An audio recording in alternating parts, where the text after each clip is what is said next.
교수님, 이건 진짜 요즘 난리죠. 요즘에 러닝 열풍 들어보셨죠? 근데 이게 러닝하면 얼굴 좀 처진다, 좀 가슴 쪽 그리고 처진다, 이런 이야기가 진짜 많은데 실제로 지금 좀 이렇게 하다 보면 이게 아무래도 덜 이렇게 좀 많이 처질 수밖에 없잖아요. 그렇죠? 맞아요. 걱정 정말 많거든요, 요즘에.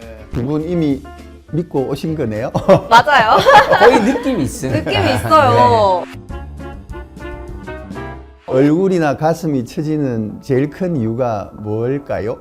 당연히 중력? 나이? 예, 중력, 나이 둘 다 정답입니다. 아. 이제 나이가 들면서 피부 탄력이 아무래도 감소하게 되고 뛰거나 이렇게 되면 중력이 작용을 하게 되니까 이런 조합 때문에 피부가 늘어나거나 이런 것들이 생기는 거고요. 네. 단순히 뛰는 것 때문에 처지거나 이렇다라는 거 하는 거는 좀 근거가 없다라고 볼 수 있겠죠. 근데 이제 운동 중에 너무 과도하게 흔들림이 있으면은 이 가슴이라든지 이렇게 지지하는 인대들에 자극이 갈 수가 있습니다. 그래서 이런 것들을 도와주기 위해서 우리가 이제 스포츠 브라라고 하는 것들을 착용하잖아요. 네. 이런 것들은 도움이 될 수 있죠. 그러면 운동 자체가 뭔가 처지게 한다기보다는 그 환경이 좀 중요한 거네요. 이게 그러면 운동 때문은 아니었네요, 사실상. 그러면은 피부의 노화가 아니라 몸 내부의 노화는 어떨지도 좀 궁금해지는데 그런 말도 은근 있더라고요. 근데 이제 유산소 운동을 하면 뭐 사실은 산화 스트레스나 이런 것들이 늘어나기는 하거든요. 그러면은 혈액순환은 어떻게 될까요? 아무래도 좀 좋아지고 빨라지겠죠. 아무래도. 그렇죠. 네네. 이 혈액순환이 좋아지고 심폐 기능이 좋아지고 산소 공급도 좋아지고 이런 것들은 어떻게 노화를 늦출까요? 아니면 빠르게 할까요? 늦추죠. 맞습니다. 이 유산소 운동이 우리한테 좋지 않은 역할들도 합니다. 산화 스트레스도 느리게 하고 그 다음에 사실은 우리 몸의 일정 부분들의 손상도 끼치고 이런 것들이 있는데 그래서 이게 너무 과하게 하면 항상 문제가 될 수가 있어요. 근데 적절한 양의 유산소 운동을 하면 이런 손상이 일어났을 때 이걸 회복해주는 우리가 항산화 효과라고 하는데 이런 능력들을 올려주는 역할들을 하게 됩니다. 그래서 유산소 운동은 노화 촉진보다도 노화를 느리게 하는 오히려 그런 효과들이 더 많게 되는 거죠. 그럼 활성산소는 이거는 어떻게 된 건가요? 그니까요. 운동은 활성산소 폭발 이 얘기 있잖아요. 그러면은 운동하면 우리 몸이 만들어내는 것 중에 제일 중요한 건 뭘까요? 근육이 중요하지 않나요? 네, 맞습니다. 물론 이제 근육도 생기지만 더 중요한 건 항산화 효소의 증가입니다. 좀 전에도 말씀을 드렸지만 운동을 하게 되면 활성산소가 많이 생기고요. 뭐 사실 폭발적으로 생긴다고 이야기를 해도 됩니다. 운동을 한 뒤에 산화 스트레스는 대단한 항산화제, 비타민C나 이런 것들을 대거 투입을 해도 해결이 안 될 정도로 많이 나오거든요.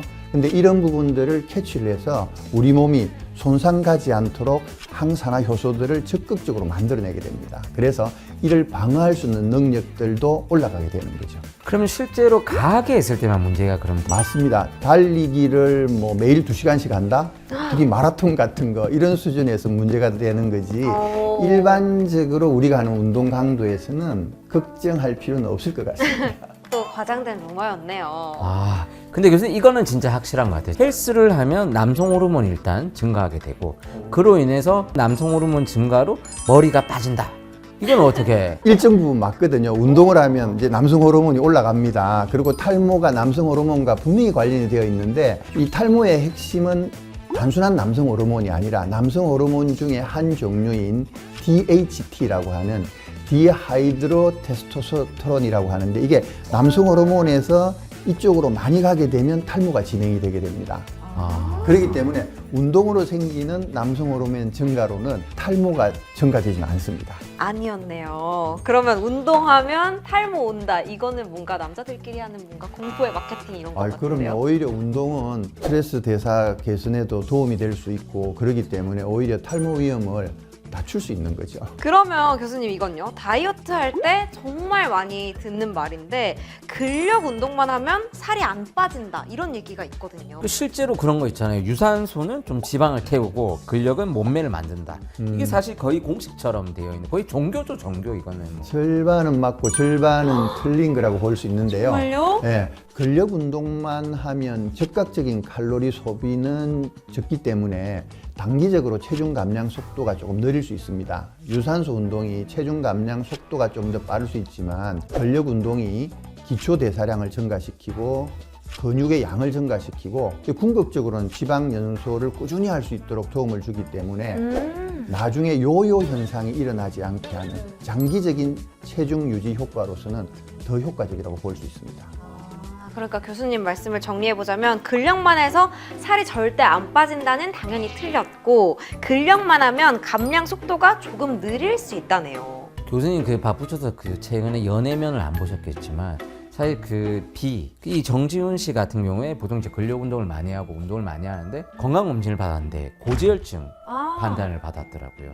사실 그렇게 근력 운동을 했는데도 고지혈증이 나왔다. 이거는 역시 고지혈증의 원인이 근력 운동 때문이다까지로 이 소문이 착착착 퍼지고 있더라고요. B 씨도 고지혈증이니까 나도 그럴 수 있다 라는 이 느낌으로 질문해 주신 것 같은데, 그러니까 B 씨 사례도 근력 운동 하나만 가지고 설명하는 건 좀 곤란할 것 같고요. 이 고지혈증이 유전에 따른 거고요. 그 외에도 식습관이라든지 다른 생활 습관, 체질 이런 여러 요소들이 합쳐진 결과라고 볼 수 있습니다. 여기에서 중요한 건 근력 운동을 하면 초기 한 3개월 정도는 지방이 분해되면서 사실 실제로 혈중에 이 LDL이라는 콜레스테롤 수치가 상승한 것처럼 보일 수도 있습니다. 네. 하지만 이건 고지혈증이 증가했다는 것이 아니라 지방이 분해되면서 과도기적으로 혈액에서 일어나는 그런 현상인 것이지, 시간이 지나면 안정화되고 좋아진다라고 말씀드릴 수 있겠습니다. 근력 운동은 장기적으로는 콜레스테롤을 개선하고 대사 개선에 도움이 되는 방법입니다. 교수님 운동 많이 하면 무릎 나간다. 운동을 많이 하다 보면 아까 러닝도 이야기하지만 결국 무릎이 나간다. 사실 이것 때문에 저도 약간 요즘에 좀 안 하고 있는 것도 있거든요. 맞아요. 이 말 때문에 러닝 포기하시는 분들 진짜 많거든요. 댄서나 아이돌 가수들도 무릎이 더 빨리 약해진다고 하잖아요. 운동이 너무 과해서 그런 거고요. 또 운동 자체의 문제보다는 운동의 양, 운동의 자세, 그리고 너무 반복적으로 관절에 부담이 갈 수 있도록 한 것 자체가 문제라고 볼 수 있습니다. 오히려 적절하게 운동을 하고 적절한 자세로 적절한 양만 해준다라고 하면 관절 주변에 있는 근육들을 더 강화시켜서 관절을 보호하는 그런 효과들을 기대할 수 있습니다. 잘못된 운동이 관절을 닳게 하는 그렇죠. 거군요. 완전 은빈 씨랑 제가 오늘 줄줄이 알고 있던 게 그러니까요. 핑계로만 지금 작용하고 있는 것 같아요. 맞아요. 그 올바른 강도로 올바른 자세로 적절한 양의 운동을 한다라고 하면 오히려 건강이나 노화 예방뿐만 아니라 표정이라든지 피부 자체도 더 좋아질 수 있다라고 보시면 되겠습니다. 앞으로도 진짜 이런 헷갈리는 건강 상식 정확하게 알아서 여러분께 쏙쏙 알려드리겠습니다. 사실일까? 다음 주에 찾아뵙겠습니다. 안녕.